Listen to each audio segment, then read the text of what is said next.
U.S. President Donald Trump has paused military aid to Ukraine following his clash with Ukrainian President Volodymyr Zelensky last week.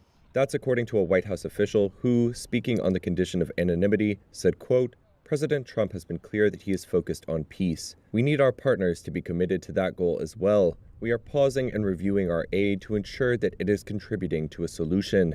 The White House had no immediate comment on the scope and amount of aid affected or how long the pause would last. The Pentagon could not provide further details. Zelensky's office did not immediately respond to a Reuters request for comment, nor did the Ukrainian embassy in Washington.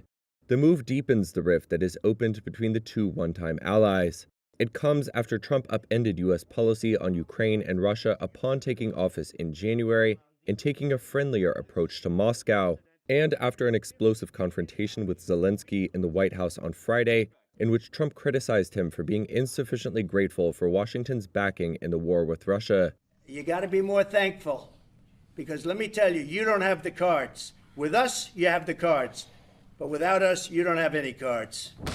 Since Russia's invasion nearly 3 years ago, the U.S. Congress has approved $175 billion in total assistance for Ukraine, according to the nonpartisan Committee for a Responsible Federal Budget.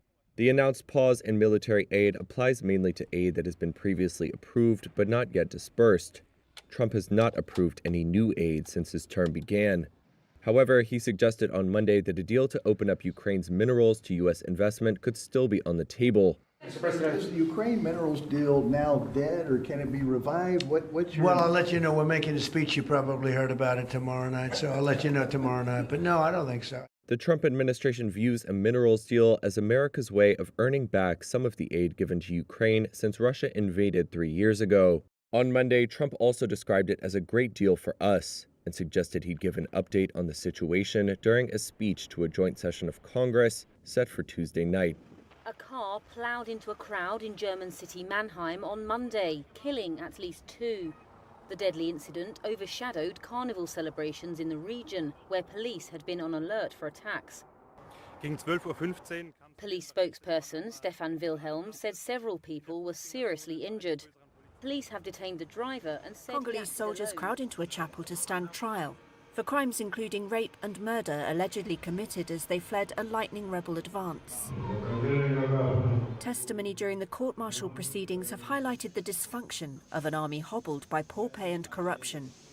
The chaos of the past few weeks, as Congo loses ever more territory in the east to Rwanda-backed M23 fighters, has further strained the army's weak chain of command, exposing civilians to more risk of abuse, according to a confidential UN memo providing an update on the fighting.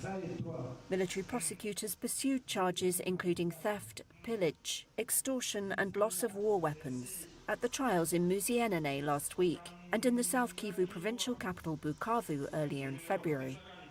Most of the accused acknowledged that some soldiers committed such crimes, but denied they were involved, insisting they were separated from their units, like soldier Siko Mongombo Brice, accused of desertion. We were trying to find our unit, and when we got to Kimbulu, we settled in the street. That's where we were apprehended. We explained that we were looking for our unit, and it was on our way back that we were arrested. That's the end of the story. We didn't steal. We didn't do anything wrong. We are innocent.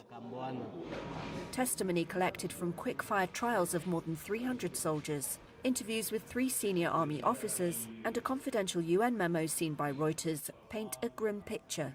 While President Felix Tshisekedi's government has touted efforts to recruit new soldiers and acquire new weapons, the senior officers said this has meant little for underpaid and under-equipped soldiers on the front lines.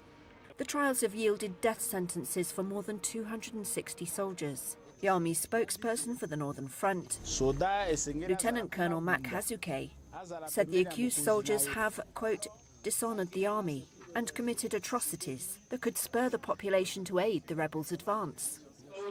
The M23 rebels are backed by thousands of Rwandan troops, according to UN experts. Their superior weaponry and equipment creates a stark battlefield imbalance, officers said. Josephat Musamba is a Paris-based conflict researcher.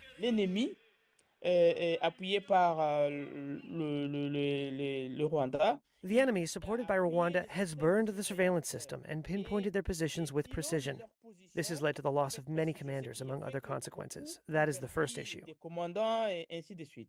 Ça, c'est une des premières. La deuxième, c'est que The second issue is a lack of trust within the units.